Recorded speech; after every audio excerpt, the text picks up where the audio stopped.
only got a 4. Swing your stick at his head, but you miss. It Mm.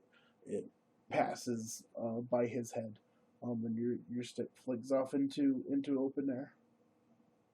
But Pollux is sort of like scrabbling and trying to get away from the guard and starts swinging. He's like, "Oi, mate! I wasn't doing anything. I was just watching. I'm not a bad guy." And he starts saying, he's like, "Oh, I have connections. I can get you special things if you want." And he's not talking to you guys. He's definitely only interacting with the guard. He's like, do you like milk of the poppy? I can get you milk of the poppy. It'll help you sleep at night."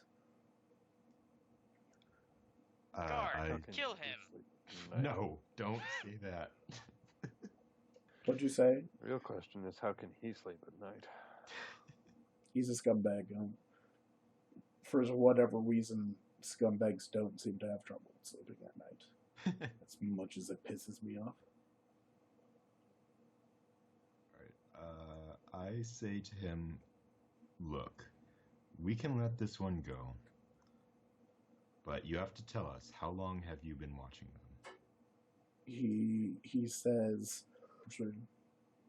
Pollux looks at you in the eyes and says, "Roll persuasion, bitch." No, sorry. Roll persuasion first. I rolled a 15. Okay, so he says, he turns to you, obviously making no headway with the guard. He turns to you guys and he says, I've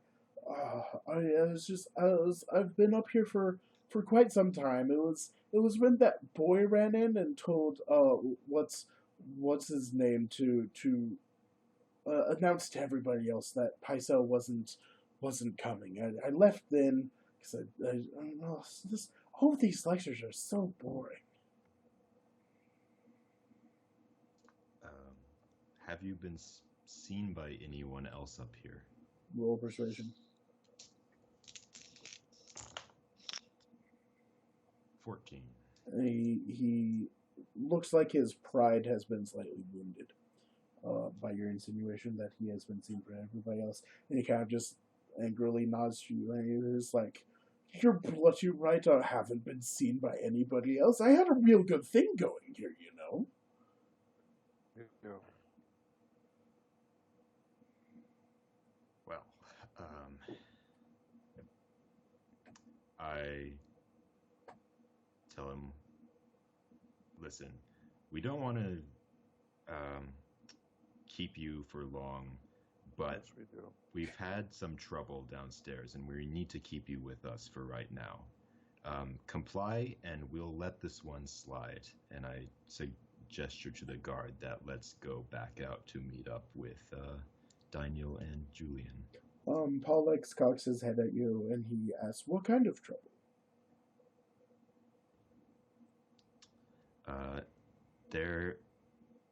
There was a fire downstairs and several of the maesters fell afflicted and have perished. He kind of scoffs at you. He's like, "A fire? We're in a stone building. How could they possibly die?"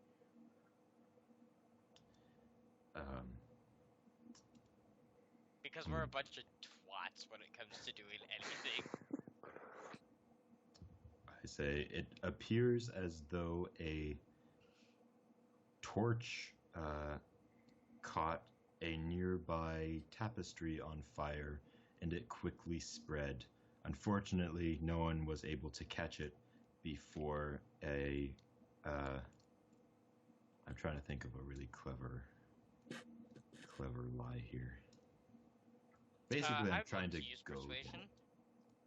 I don't know what I'm gonna say, but I'll come up with something when I say it. You have to say it first and then roll, sir. Take a minute, think about it. Then you. I know what I'm gonna say. All right. These men died because there's trying to be an assassination attempt, and what I would highly suggest you do is you call in the guards, but you don't let anybody out who hasn't already been here. He looks at you and your friends and it's like, "Assassination attempt?"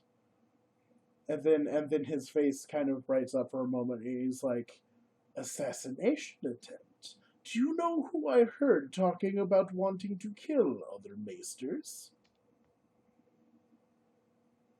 I say, tell us. He says, I don't and know. he I don't says, want to know. and he says, Maester Ramsfield. I heard him. I heard him next to a sept arguing with with some boy septum or another, and he was saying the most strangest things. He was saying fuck the Citadel, and fuck the Maesters, and fuck the learning.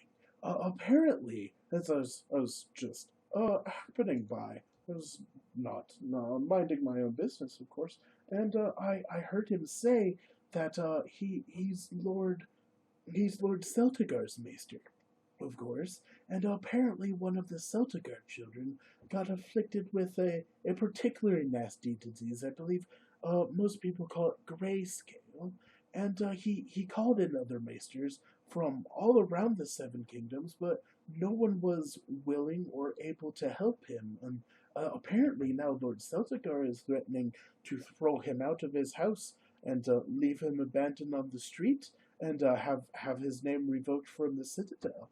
And it sounds, from what he was saying, that the leaders of the Citadel might just do it.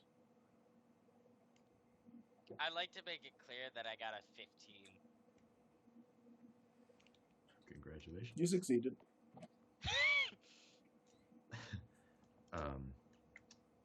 I ask him, can you direct us towards this boy Septon? This might be the key to your innocence.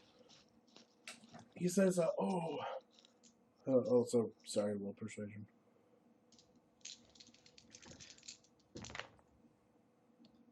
It's 14. He says, I don't know if I remember where I was. I walk all over the place, you know. It's almost impossible for me to remember everywhere. And he motions to you, his thumb sliding across his forefinger and middle finger. Great. I could whap you with my stick. He wants money. Yeah. Well, do I have money? It's not listed on my... You might have a little money, but you don't necessarily have to be convinced of it. You can convince him other ways. You don't necessarily have to pay him. Like, all right, then like a stern slapping upside the head with a quarterstaff might work. Does Hubot still have his quarterstaff? Of course. Whack him. Okay. Roll fighting. Oh, fuck my life. 8. Okay, you succeed. No degrees of success. You succeed. You smack him across the face. And he jolts with a start. And he's like, fine, I was at Flea Bottom. Oh, I did it? Yeah, you did. Yeah, beating someone with a stick. It's not Flea Bottom where Septon Stenipo was from? Stepton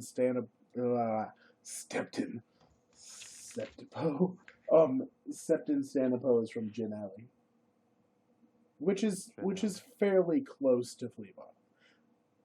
Remarkably enough, Gin Alley is nicer than Flea Bottom.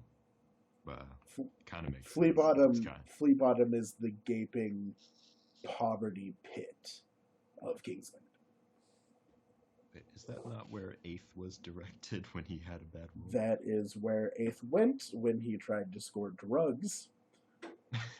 And he went into a pot shop.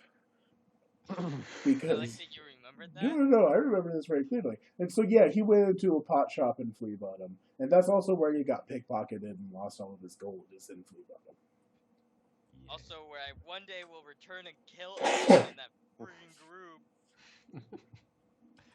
And Alright. that will be how the RPG Oh, goes. I think you've done enough killing in Flea Bottom for one RPG campaign. Alright, I say to thank you for your compliance. We do need to keep you with us for now, but we're not going to hurt you. And he kind of starts trying to get away again, and he's like, this is really gonna put a damper on my plans. Oh, you can see all the women you like in just a few hours. I was going to go down to the harbor. I was going to sit by the ocean side when all of the noble ladies came to wash in their clothes. Ew. This guy Wow, is this guy. genuinely creeping me out, and I ride the bus, so that takes a while. Because he's a creep.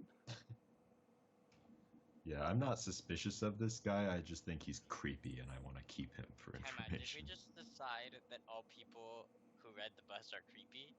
No, I just decided that he is creepier than all people who ride the bus. Got it, and you ride the bus. That makes more sense. Okay, cool.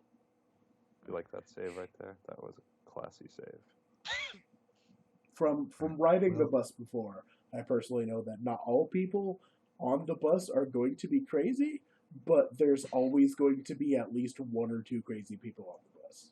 It's like fingers and thumbs. Not all people in the bus are crazy, but all people who are crazy are in a bus? No, that doesn't work. You understand what I mean. It's the crazy bus. Are they headed to Arkham? All people. I guess our encounter's over because we've caught our dude and we've investigated. Yeah, so you're going to we go should walk up into the hall. Okay. And re-meet up with Daniel and Julian. Cool.